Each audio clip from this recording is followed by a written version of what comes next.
Pandian store today episode. Meena பணத்தை ready பண்ணிட்டு வந்ததுனால செந்திலுக்கு அது ரொம்பவே சந்தோஷம். எல்லாரும் அவங்கவுங்க பாட்டுக்கு உள்ளே போயிடுவாங்க. கதிர் இருந்துட்டு ஒரு நிமிஷம், நீங்கள் எப்படி பணத்தை ரெடி பண்ணீங்கன்றாங்க.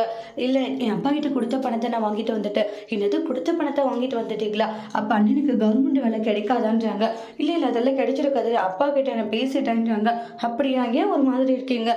அதெல்லாம் ஒன்றும் இல்லை, ஒரு மாதிரி டயர்டாக இருக்குன்னு சொல்லிட்டு போய் சொல்லிட்டு போயிடுவாங்க. ஆனால் கதிர் இருந்துட்டு இவங்க ஏதோ போய் சொல்கிற மாதிரி இருக்கு, என்ன ஆச்சுன்னு தெரியலையே அப்படின்ட்டு கதிருமே ரொம்ப யோசிச்சுட்டு இருக்காங்க.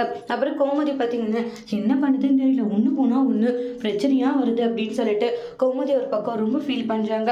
அந்த அரிசி ஒழுங்காக இருந்ததா நம்ம எவ்வளோ செலவு பண்ண தேவையில்லை, ஆடம்பரம் வேண்டான்னு சொல்லிட்டு சிம்பிளாக பண்ணணும்னு நினச்சோம். ஆனால் இங்கே டோட்டலாக எல்லாம் மாறி போச்சுன்னு சொல்லி ஃபீல் பண்ணுறாங்க. மீனாவுக்கு கால் பண்ணலான்னு சொல்லிட்டு செந்தில் கால் பண்ணிக்கிட்டு இருக்காங்க. ஆனால் மீனாவுக்கு ஃபோனே போகிறதில்ல. அப்புறம் இன்னொரு டைம் பண்ணுவாங்க, அப்போ கோமதி தான் வருவாங்க. மீனாவுடைய ஃபோன் தான் அடிக்குது, எங்கே போனோம் இவ அப்படின்ட்டு எடுக்கிறாங்க. அதுக்கப்புறமா செந்தில் தான் ஃபோன் பண்ணுறான். டே சொல்லிடா செந்தில், அம்மா மீனா எங்கம்மா போனான்றாங்க. டே அவ பாத்ரூமில் இருக்கா, என்ன விஷயம்? இல்லைம்மா பேசலாம் தான் பண்ணேன். டே இப்போ தாண்டா போனா, அதுக்கெல்லாம் உனக்கு உன் பொண்டாட்டி மேலே ஞாபகம் வந்துடுச்சா என்ன அப்படின்றாங்க. இல்லைம்மா சும்மா பேசலாம் தான்மா பண்ணேன்றாங்க.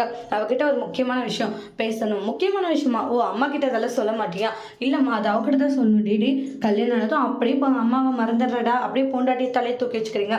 அம்மா அவகிட்ட லவ் யூ சொல்லணுமா, அதை நீ சொல்லுவே அப்படின்னு சொல்லிட்டு இருக்காங்க.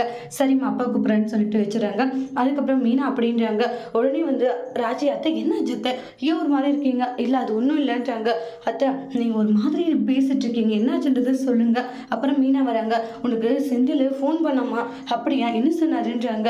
இல்லை உங்கள்கிட்ட ஒன்று சொல்ல சொன்னா, என்ன சொல்ல சொன்னாரு சொல்லுங்க அப்படின்றாங்க. சொல்லணும்னு வருவாங்க. ஐயோ அதெல்லாம் ஏன் வாயால சொல்ல முடியாதுன்ட்டு போவாங்க. அக்கா என்னக்கா ஆச்சு, ரொம்ப டயர்டாக இருக்கீங்க? அதெல்லாம் ஒன்றும் இல்லை, சரிக்கா நீங்கள் ரூமுக்கு போங்க, உங்களுக்கு நான் டீ போட்டு எடுத்துகிட்டு வரேன். சரி ராஜின்றாங்க. எதுக்கு கால் பண்ண சொல்லியிருப்பான், பண்ணலாமான்றாங்க. வேண்டாம், ஏதாச்சும் வேலையாக இருப்பான், ஃப்ரீ ஆகிட்டு அவனே வீட்டுக்கு வரட்டும் பேசிக்கலாம் அப்படின்னு சொல்லிட்டு மீனாவுமே உள்ளே போயிடுறாங்க. அதுக்கப்புறம் மீனா உள்ளே தூங்கிட்டு இருப்பாங்க. செந்தில் வந்து மீனாவுடைய காலை பிடிக்கவும், இப்போ தான் வந்தியா? ஆமாம், ரொம்ப தேங்க்ஸ் மீனா, நீ எனக்காக எவ்வளோ விஷயம் பண்ணியிருக்கன்றாங்க. அதை நினைக்கும் போது அவ்வளோ சந்தோஷமாக இருக்குது. படித்து சொன்னேன் நீ அந்த பணத்தை கொடுக்க வேண்டான்ட்டு, ஆனால் நான் அதை கேட்காம அப்பா கிட்ட கொடுத்துட்டேன், என்னை மன்னிச்சிடு. அதெல்லாம் ஒன்றும் இல்லைன்றாங்க. நீ எப்படி பணத்தை ரெடி பண்ண? லோன் தான் நான் எடுத்தேன். என்னது லோன் எடுத்தேன்? அம்மா அதை பேசி நான் கட்டிக்கிறேன். இல்லை மீனா நான் எடுத்து கொடுத்தல, இனி அதை நான் கட்டிக்கிறேன். இல்லை பார்த்துக்கலாம். சரி ரெண்டு பேரும் பார்த்துக்கலாம் மீனா, எனக்காக நீ இவ்வளோ பெரிய விஷயம் பண்ணியிருக்கன்ட்டு மீனாவுக்கு தேங்க்ஸ் பண்ணுறாங்க.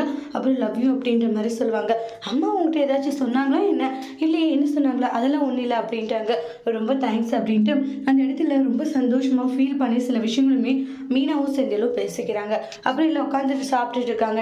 இப்படி சாப்பிட்டுட்டு இருக்க வேண்டியதானா, வேறு வேலைக்கு கிளம்பலான்றதானே இல்லையான்றாங்க. மச்சான் நாங்கள் வந்துடுறோம், நீங்கள் கிளம்புங்க மச்சான் அப்படின்னு சொல்லிட்டு இருக்காங்க. அப்புறமா கதிர் போவாங்க. இவங்ககிட்ட கேட்கலாமா வேணாமா, ஓவராக பேசுவானே. கேட்கலாம். டே கூப்பிட்றல, காது கேட்கலையே வாடங்க. அம்மா அடுத்து என்ன செய்ய போகிற? அடுத்து என்ன சாப்பிட்டுட்டு என்னுடைய வேலையை செய்ய வேண்டிய, எப்போ பார்த்தாலே சோத்தை பற்றி மட்டும்தான் யோசிப்பியான்றாங்க. 3 இதில் வந்து விட்டு இருக்காது, எழுதி பாஸ் பண்ணலான்றது இல்லையா அப்படின்ட்டு கதிர்கிட்ட சண்டை போடுறாங்க. கதிருமே அவங்களுடைய அப்பா பேச்சை கேட்காம எதிர்த்து பேசுகிறாங்க. இந்த எழுதுறன்னு முடிச்சு விடாண்டா அப்படின்ட்டு அவங்களுடைய மாமா சொல்லிக்கிட்டு இருக்காங்க. அப்புறமா பாண்டியன் கடைக்கு போகிறாங்க. இங்கே கஸ்டமர்ஸ் வருவாங்க. என்னுடைய பையன் வந்து அப்படியே டோட்டலாக மாறிட்டான், அவங்களுடைய மாமனார் பேச்சு கேட்டு தான் ஆடுறான் அப்படின்ட்டுலாம் பேசிட்டு இருப்பாங்க. அதில் என் பசங்களை நான் பெற்றிருக்க, அதை நினைக்கும் போது ரொம்ப பெருமையாக இருக்குது மாமா அப்படின்ட்டு பாண்டியன் அவங்களுடைய மாமா கிட்ட சொல்லி பெருமைப்படுறாங்க. செந்தில் வராங்க. டே அவர் ஏதோ கோவத்தில் இருக்காரு, அப்படியே உள்ளே போய்ட்றா அப்படின்ற மாதிரி சொல்லிட்டு இருக்காங்க. பழனி அவங்க உள்ளே போகவும் பாண்டியன் அப்படியே செந்திலை பார்த்து மறைச்சிட்டு இருக்காங்க. அதோட இந்த எபிசோட் முடிச்சிருக்காங்க. தேங்க்யூ.